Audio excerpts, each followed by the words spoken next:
रायगडच्या कर्जत तालुक्यातील भिवपुरी रोड ते कर्जत दरम्यान मध्य रेल्वेकडून कारशेड बांधण्यात येत आहे।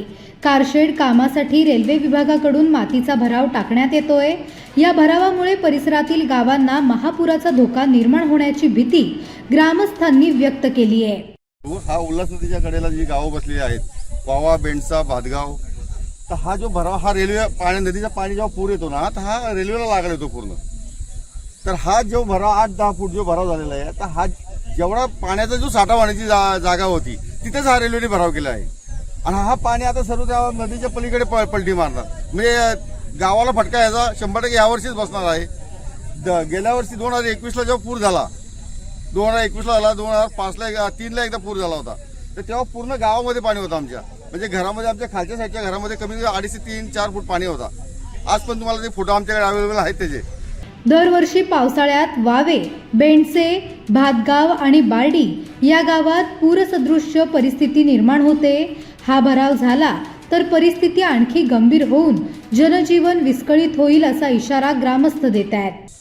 पावसामुळे एवढा त्रास होतो, पूर परिस्थिती एवढी वाईट उद्भवते तिथे की अक्षरशः आमच्याकडे 25 म्हशी होत्या। माना फक्त तोंड बुडायचं राहायचं, एवढ्या म्हशी पाण्याखाली असायच्या। पाऊस आला की अलर्ट कुठे मिळतं? सिटीमध्ये मिळतं, गावांमध्ये येऊन अलर्ट होत नाही ह्या गोष्टींचं।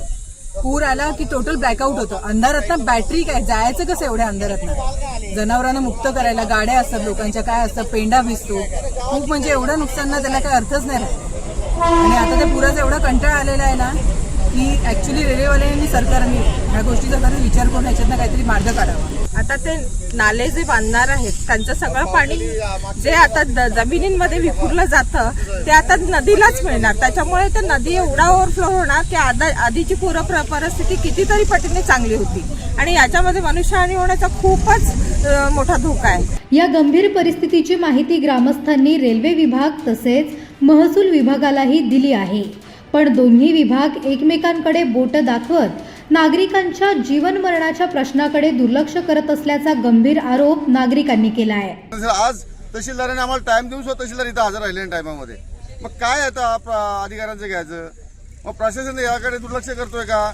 जर तहसीलदार रेव्हेन्यू डिपार्टमेंट सांगतो रेल्वेचं काम आहे, रेल्वे सांगतो परत तहसीलदार प्रशासन रेव्हेन्यू डिपार्टमेंटचं काम आहे, मग दोन्ही एकामेकावर ढकलं असतं तर आम्ही गाववाल्यांनी मारायचं का? आज जर गाववाल्याचं काही नुकसान झालं, पावसाने जर गेले वाहून, तर तुम्ही त्याचं देणार की भरपाई? हे तुम्ही लेखी द्यावं आम्हाला, आम्ही राहायला तयार आहे जागेवरती। 2003-2021ला आलेल्या महापुराच्या परिस्थितीच्या प्रत्यक्ष अनुभवातून ग्रामस्थही भीती व्यक्त करत आहेत। प्रशासन त्यांच्या म्हणण्याची दखल घेत नाही असा गंभीर आरोप ते करतायत।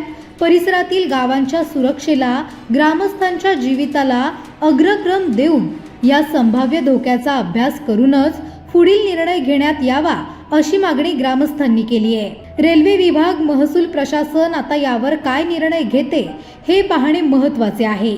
दखल घेण्यात आली नाही तर ग्रामस्थांनी आंदोलनाची तयारी देखील सुरू केली आहे।